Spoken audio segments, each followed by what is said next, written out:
Elon Musk doesn't need to buy the government because billionaires already run it. Politicians don't serve the people anymore. They serve the ones who write the biggest checks.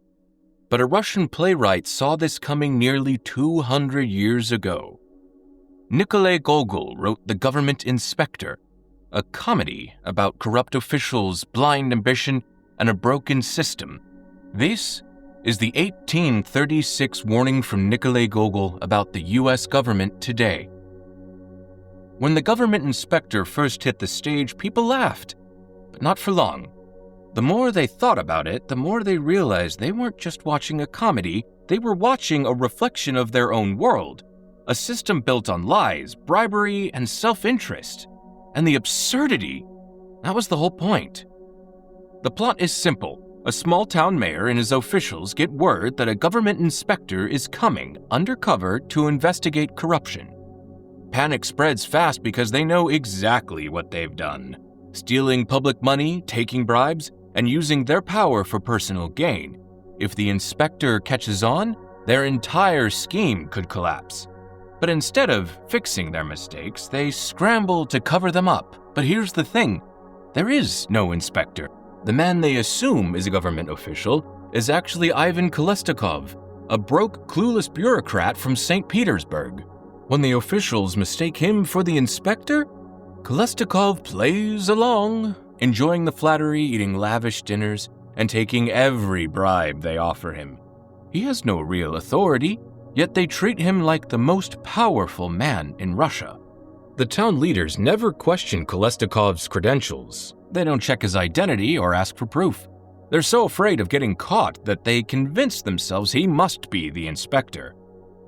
The more Kolesnikov exaggerates his power, the more they believe him. When he brags about his influence in St. Petersburg, they don't doubt him for a second. Instead, they compete to win his favor, offering bigger bribes and more flattery. They're so focused on avoiding punishment that they ignore the obvious truth. Kolesnikov is a nobody.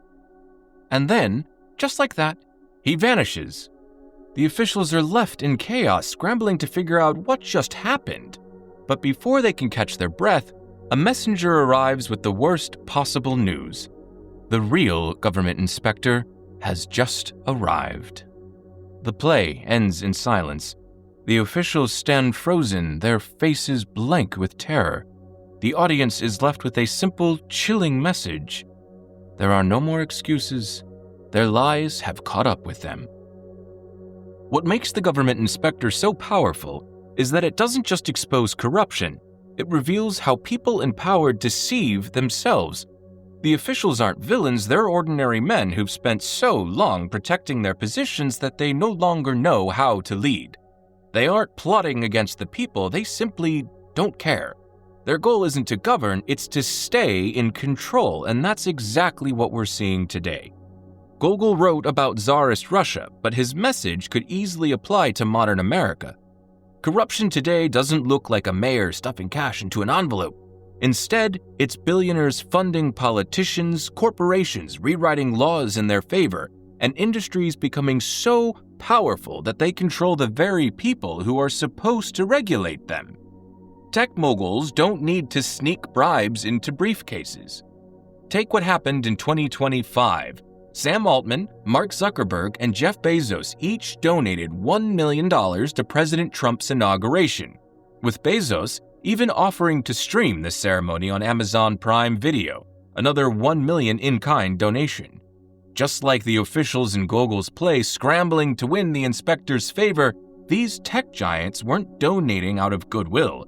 They were buying influence, ensuring their companies faced less scrutiny under the new administration. Take Amazon, for example. The company markets itself as a symbol of innovation and efficiency.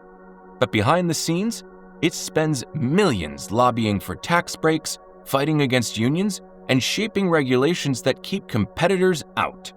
Google and Meta do the same thing, pushing policies that protect their profits while controlling how information flows online.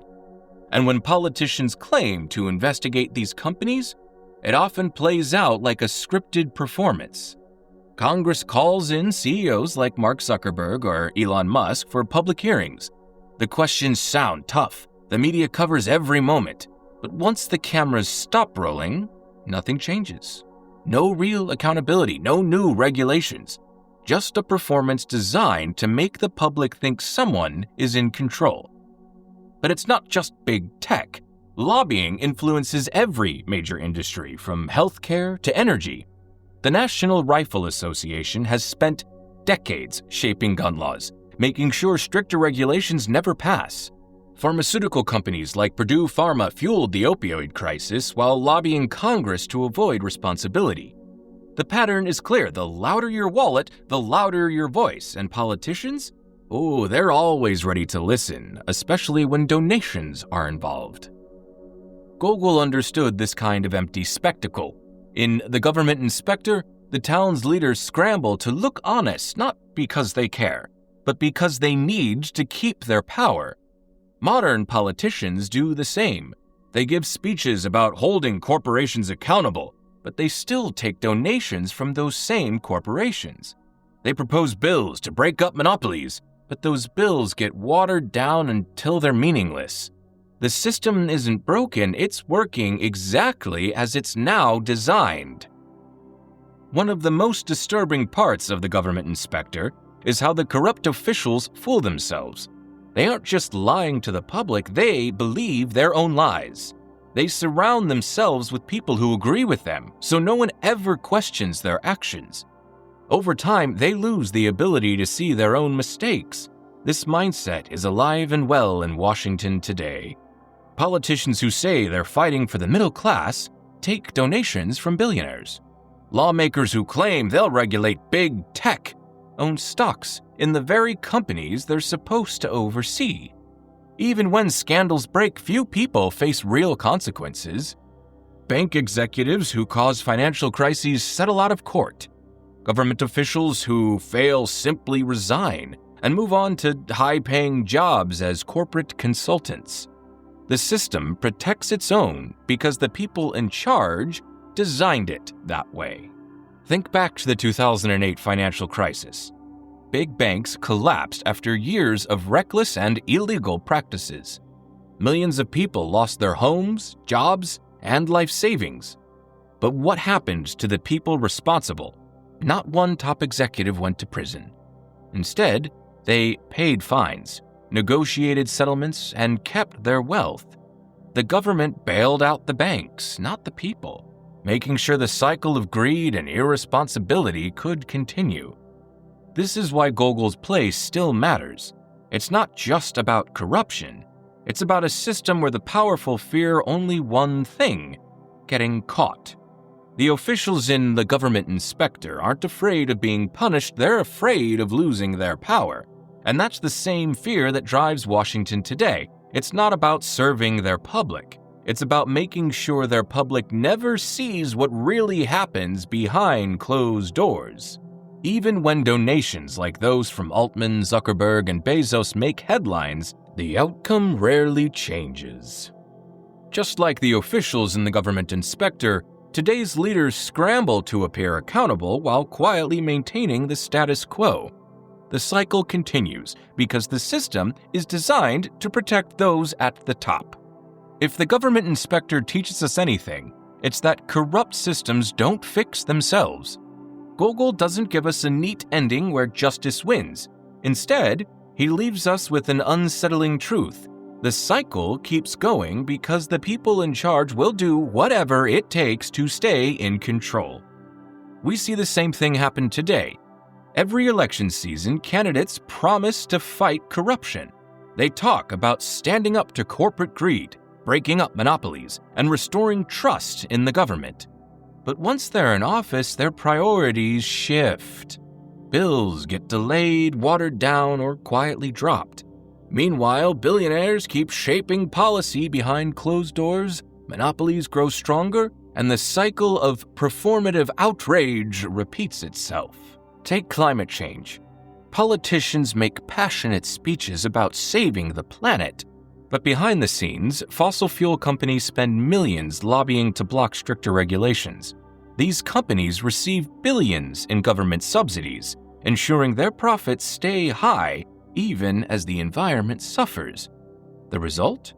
Rising carbon emissions, environmental destruction, and a government that talks about action while protecting the industries that cause the crisis. Healthcare is no different. Every election, politicians promise to lower drug prices and make healthcare more affordable. But pharmaceutical companies backed by teams of lobbyists make sure real reform never happens. Even the Affordable Care Act, which helped millions, was shaped by the insurance industry, resulting in a system that still leaves many without coverage. If Gogol were alive today, he wouldn't just be writing about politicians, he'd be writing about AI. Artificial intelligence is quickly becoming one of the most powerful tools in modern governance. And just like in The Government Inspector, the people in charge don't fully understand what they're dealing with. These tech giants say they want responsible AI policies, but they're shaping regulations to benefit themselves while shutting out competitors. AI isn't just about automating tasks or building chatbots.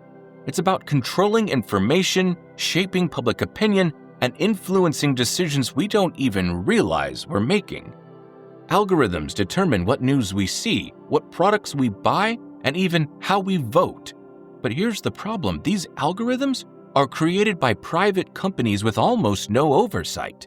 Their main goal isn't to inform or empower us.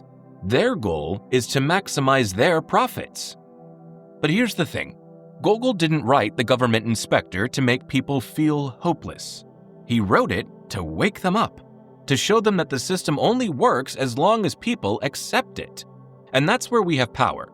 We may not be able to change everything overnight, but we can demand more.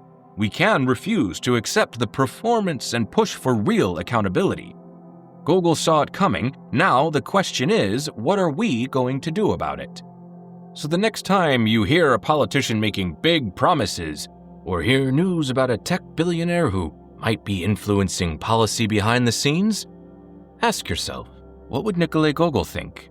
If Gogol's warning resonates with you, don't forget to like this video and subscribe to the channel for more simple and powerful insights into life and philosophy.